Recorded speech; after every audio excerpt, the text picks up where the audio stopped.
దేవుని నామమునకు మహిమ కలుగునుగాక. ఈ ఉదయకాలము మీకందరికీ వందనాలు తెలియచేస్తున్నాను. ఈ దినము మిమ్ములను బలపరచు దేవుని మాట. యెహోవా తన ప్రజలను ఎడబాయువాడు కాడు. కీర్తనలు 94వ కీర్తన 14వ చరణం. మన దేవుడు మనలను ఎన్నడూ విడిచిపెట్టేవారు కాదు. మనుషులు విడిచిపెట్టినట్లుగా, మనుషులు త్రోసివేసినట్లుగా మన దేవుడు మనలను త్రోసివేసేవారు కాదు. మోషే యెహోషువతో అంటున్నారు, నీ ముందర నడుచువాడు యెహోవా, ఆయన నీకు తోడయుండును, ఆయన నిన్ను విడువడు, నిన్ను ఎడబాయడు అని. ద్వితీయోపదేశకాండము 31వ అధ్యాయము 8వ వచనములో ఈ మాటలు మనకు కనబడుతున్నాయి. నిరంతరము మనకు తోడయుండి, మన పక్షమయ్యుండి మనలను దేవుడు జ్ఞాపకము చేసుకునేవారు.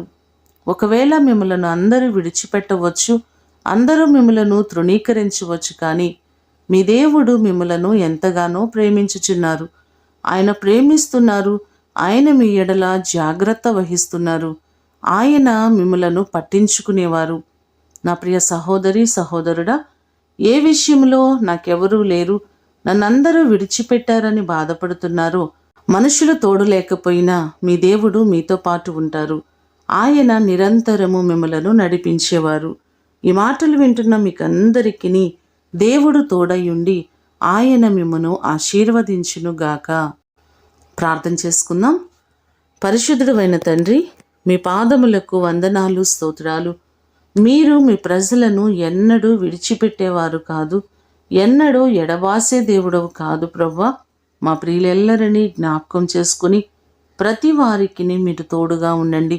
వారి ముందు మీరుండండి ప్రభువా. నీ సన్నిధి చేత ప్రతి వారిని మీరు నింపండి.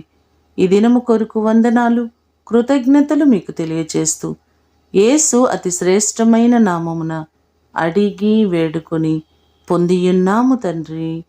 ఆమేన్. దేవుడు మిమ్ములను దీవించునుగాక.